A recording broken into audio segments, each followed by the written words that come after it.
उत्तराखंड के नदी तंत्र के बारे में पढ़ेंगे, जिसमें सर्वप्रथम हम अलकनंदा तंत्र के बारे में पढ़ेंगे। इस प्रकार हम नदी तंत्र को कंप्लीट करेंगे। दोस्तों, हम जानते हैं कि जो अलकनंदा तंत्र है नदी का, इसकी शुरुआत चमोली जनपद से होती है। हम यह भी जानते हैं कि क्षेत्रफल की दृष्टि से दोस्तों चमोली जो है सर्वप्रथम है। जो चमोली का क्षेत्रफल है वो दोस्तों 8030 है, लेकिन उत्तरकाशी का 8016 है। इस प्रकार जो चमोली का क्षेत्रफल होगा वो सर्वप्रथम ही माना जाएगा। ठीक है दोस्तों, तो हम इस प्रकार से आज नदी तंत्र की शुरुआत करेंगे। सर्वप्रथम जो अलकनंदा तंत्र निकलता है वो निकलता है आपका सतोपंत ताल से। सतोपंत ताल के पास में ही दोस्तों भगीरथ ग्लेशियर भी स्थित है। जो भगीरथ ग्लेशियर है दोस्तों, उसकी जो आकृति है वो आराम करती हुई कुर्सी की भांति है। भगीरथ ग्लेशियर और सतोपंत के ताल के पास में ही वसुधारा जलप्रपात भी है। दोस्तों, अगला जो हमारा एक स्थान आता है केशव प्रयाग। केशव प्रयाग में दोस्तों दो नदियों का संगम होता है, सरस्वती और अलकनंदा का। जो सरस्वती निकलती है वो निकलती है आपकी देवताल से। दोस्तों, जैसा कि आप यहाँ पे देख पा रहे होंगे कि मैंने देवताल, देवरिया ताल और देवस्थल 3 फैक्ट लिखे हुए हैं। इसमें से समझना हमें यह है कि जो देवताल है, जो देवताल से ही सरस्वती का उद्गम होता है, यानी कि देवताल आपका चमोली जनपद में स्थित है। जबकि दोस्तों देवरिया ताल आपका रुद्रप्रयाग में है और देवस्थल जो पर्वत श्रेणी है वो नैनीताल में स्थित है। इस प्रकार से आपका कन्फ्यूज दूर हो जाएगा। कैसे? देवताल चमोली में, देवरिया ताल रुद्रप्रयाग में, देवस्थल पर्वत श्रेणी नैनीताल में। दोस्तों, केशव प्रयाग के बाद आता है आपका हनुमान चट्टी, और हनुमान चट्टी के बाद बद्रीनाथ धाम। बद्रीनाथ धाम दो नदियों के संगम पर स्थित है, ऋषिगंगा, अलकनंदा। ठीक, जो ऋषिगंगा निकलती है, यानी कि ऋषिगंगा का जो उद्गम है दोस्तों वो नीलकंठ पर्वत से है। दोस्तों, अब बात करते हैं गोविंद घाट। गोविंद घाट दो नदियों के संगम पर है, लक्ष्मण गंगा और अलकनंदा।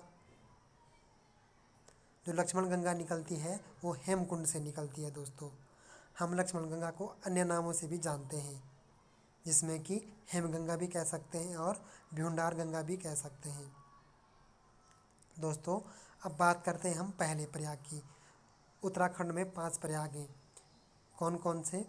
विष्णुप्रयाग, नंदप्रयाग, कर्णप्रयाग, रुद्रप्रयाग और देवप्रयाग।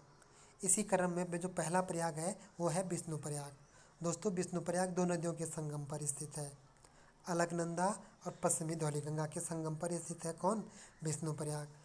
दोस्तों, जो विष्णुप्रयाग है, विष्णुप्रयाग की जो नदी है संगम वाली, अलकनंदा और पश्चिमी धौलीगंगा।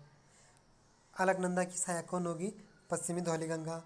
और पश्चिमी धौलीगंगा की भी दोस्तों 3 सहायक नदियां हैं, जिसमें ये दिखाया गया है। पहली जो सहायक नदी है वो है आपकी ऋषिगंगा, दूसरी है गिरथी और तीसरा है गणेश प्रयाग, यानी गणेश गंगा। वो मिस्टेक हो गई है, प्रयाग नहीं है, गणेश गंगा है। दोस्तों, एक ऋषिगंगा ऊपर बद्रीनाथ वाले में भी आ रखी है, उसको हम ऋषिगंगा सेकंड कहते हैं। जबकि जो विष्णुप्रयाग में पश्चिमी धौलीगंगा की सहायक नदी है ऋषिगंगा, उसको ऋषिगंगा फर्स्ट कहते हैं। दोस्तों, जो पश्चिमी धौलीगंगा निकलती है वो निकलती है आपकी धौलागिरी श्रेणी से। यहीं पे पड़ता है आपका कुनकुल श्रेणी, यहीं से पश्चिमी धौलीगंगा का उद्गम होता है। दोस्तों, ऋषिगंगा फर्स्ट और धौलीगंगा के संगम पर ही रैनी गांव स्थित है। रैनी गांव में 7 फरवरी 2021 को एक आपदा भी आई थी। ठीक, ये भी आपको नोट करना है, 7 फरवरी 2021 को। ठीक है दोस्तों, दोस्तों हम जानते हैं कि जो आपकी ऋषिगंगा फेस्ट है उसका उद्गम नंदकोट पर्वत श्रेणी से होता है, यानी नंदा देवी पर्वत श्रेणी से होता है। किसका? ऋषिगंगा फेस्ट का। जबकि ऋषिगंगा सेकेंड जो बद्रीनाथ धाम में है उसका जो उद्गम होता है वो नीलकंठ पर्वत श्रेणी से होता है। दोस्तों अब बात करते हैं जोशीमठ। जोशीमठ में दोस्तों अलकनंदा में 3 नदियाँ मिलती हैं, गरुड़ गंगा, पाताल गंगा और विरही गंगा। ठीक। बात करते हैं अलकापुरी। अलकापुरी दोस्तों गोपेश्वर के आसपास पड़ता है। अलकापुरी के पास ही कोठ्यालसेन में जो है कि बालखिलिया नदी और अलकनंदा का संगम होता है। दोस्तों जो बालखिलिया नदी है वो तुंगनाथ श्रेणी से निकलती है। दोस्तों अब बात करते हैं अगले प्रयाग की, नंदप्रयाग। नंदप्रयाग में दोस्तों नंदाकिनी नदी का संगम होता है। जो नंदाकिनी निकलती है वो नंदा घुंगटी पर्वत श्रेणी और तिलसुर पर्वत से निकलती है। ठीक। बात करते हैं कर्णप्रयाग की। दोस्तों जो कर्णप्रयाग में जो नदियाँ मिलती हैं वो मिलती हैं आपकी पिंडर और अलकनंदा। दोस्तों पिंडर की भी एक सहायक नदी है, उसका नाम है आटागार।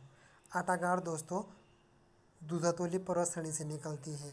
हम जानते हैं कि दूधातोली पर्वत श्रेणी से 5 नदियाँ निकलती हैं, जिसमें से आटागार और अलकनंदा का संगम सिमली में होता है। सिमली जो है कि कर्णप्रयाग से थोड़ा पीछे पड़ता है दोस्तों। ठीक है दोस्तों, अब बात करते हैं तीसरे प्रयाग की, रुद्रप्रयाग। रुद्रप्रयाग में अलकनंदा में मंदाकिनी नदी मिलती है। जो मंदाकिनी नदी निकलती है दोस्तों मध्यांचल पर्वत श्रेणी के चौराबाड़ी ग्लेशियर से निकलती है और रुद्रप्रयाग में मंदाकिनी और अलकनंदा का संगम होता है।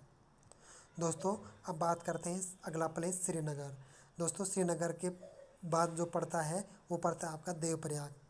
देवप्रयाग में आप जानते ही हैं कि भागीरथी और अलकनंदा का संगम होता है और यहीं से जो है कि हम इस नदी यानी गंगा का नाम धारण करती है। ठीक है दोस्तों, इस प्रकार से देवप्रयाग से गंगा हरिद्वार में जो है कि मैदानों में प्रवेश करती है। दोस्तों मैंने यहाँ पे एक बॉक्स बनाया हुआ है, इसमें लिखा हुआ है जो लक्ष्मण गंगा और पुष्पावती का जो संगम है ये होता है आपका घघरा। दोस्तों घघरा पड़ता है आपका फूलों की घाटी के नीचे। जो घघरा है दोस्तों यहाँ पे 2 नदियों का संगम होता है, पुष्पावती नदी और लक्ष्मण गंगा का। जो पुष्पावती नदी निकलती है दोस्तों ये फूलों की घाटी से निकलती है।